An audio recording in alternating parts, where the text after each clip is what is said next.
आता बघूया बल्लारपूर येथील बातमी।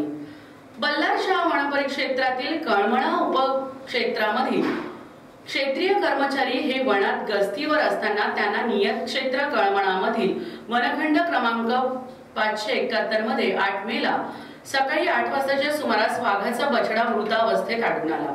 वाघाच्या बछड्याचं वय अंदाजे 1 वर्ष होतं। पुढील कार्यवाही करण्याकरिता मोका स्थळी प्रधान मुख्य वनसंरक्षक यांचे प्रतिनिधी मुकेश भांदककर व राष्ट्रीय व्याघ्र प्राधिकरण प्रतिनिधी बंडू धोत्रे यांना बोलावून यांच्या समक्ष मोका पंचनामा नोंदवून मृत वाघाचे बछड्याचे शव ताब्यात घेण्यात आले व शवविच्छेदनाकरिता वन्यजीव उपचार केंद्र ताडोबा अंधारी व्याघ्र प्रकल्प चंद्रपूर येथे नेण्यात आले।